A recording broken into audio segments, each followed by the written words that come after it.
to use manure, straight manure, it has to be put on the beds 180 days before the first crop grows in. This is hot compost, right? So I can put this directly on the beds because I've used a hot composting or a Windrow composting system.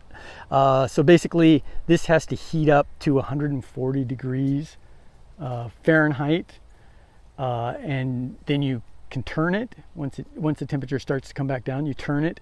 You have to turn it. It has to heat back up to 140, and you do that 5 times. But in the end, you get pretty decent compost that's ready to use. So to get to this point, I started up there.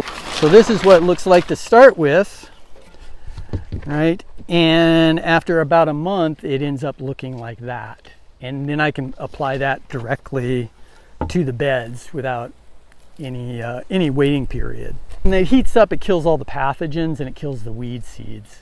So that's why you need to let it heat up to 140. Mine usually get up more closer to 160, which is actually, you can't touch it. It's too hot to touch. So that's how hot it gets. No, the stuff you get in the bags from Home Depot or Walmart or whatever has been sifted to get rid of all the big chunks. I don't do that. I actually find that a little bit, this chunky stuff, if you put, especially in the fall, by the time next spring comes around, there's no more of these large chunks.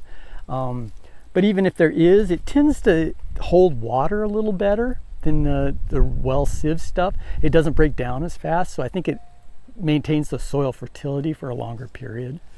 So I kind of like it that it's a little bit less refined than what you'd get in the bag. Yeah, so no till, which means I don't run a rototiller through here, but sometimes it's necessary to loosen the ground, especially if you have a really heavy clay soil, to allow the water and the compost to penetrate. And so this is one of the pretty common tools used in no-till. So it's a Broadfork, and basically you drive the fork in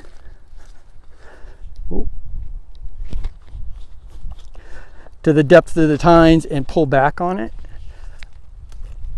And that's it. So basically you're just sort of putting holes and breaking the soil a little bit to allow water to penetrate.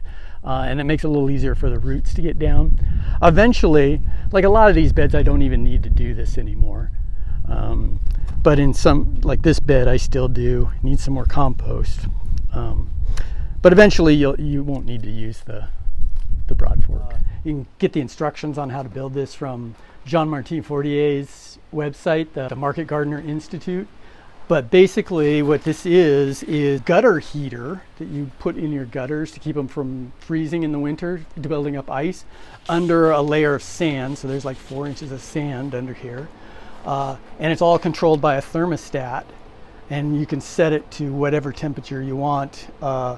And then you have the optimum temperature for germinating. These are all going in that high tunnel when those tomatoes come out. October 15th or so, usually, somewhere around there,